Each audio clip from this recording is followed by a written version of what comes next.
Jésus commence son ministère en disant « Les temps sont accomplis, le royaume de Dieu est tout proche ». Pourquoi est-ce que Jésus affirme cela? Normalement, quand on parle d'un temps qui est accompli, c'est après une longue préparation.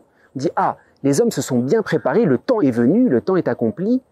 Là, Dieu peut venir. » Mais pourtant, à l'époque de Jésus, les hommes sont absolument pas prêts. Les hommes sont découragés, ils pensent à autre chose.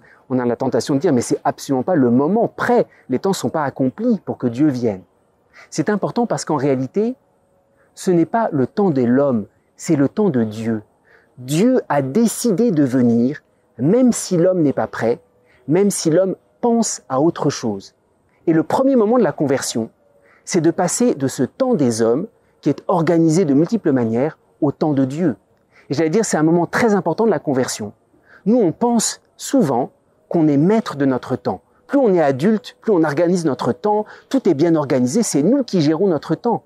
À travers le temps, on pense qu'on est le maître de notre vie. C'est nous qui planifions les choses. Et puis, il y a un moment où on découvre que notre vie est dans les mains de Dieu. Il y a quelqu'un d'autre.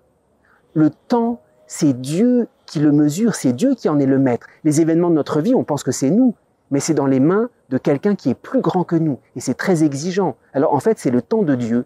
Quel que soit ce qu'on a organisé, pas organisé, Dieu a décidé de venir. Et c'est ça qui nous met dans la paix. C'est que Dieu ne vient pas parce que les hommes sont prêts. Dieu vient parce que c'est son temps à lui. Et même si on est allé dans l'autre sens, Dieu a tout organisé. Les temps sont accomplis, le temps de Dieu.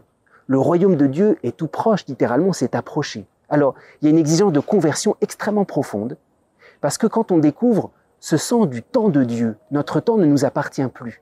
On doit lutter pour s'arracher à tous ces pertes de temps. Peut-être on pense que notre vie est bien rentable parce qu'on fait beaucoup de choses. En réalité, on perd du temps. Le temps, il est remis à Dieu grâce à l'adoration.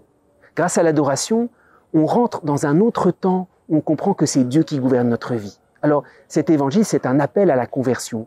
Parce qu'on découvre, on passe du temps des hommes, notre temps qu'on organise, au temps de Dieu. Et on réalise, on entrevoit que tout est dans sa main.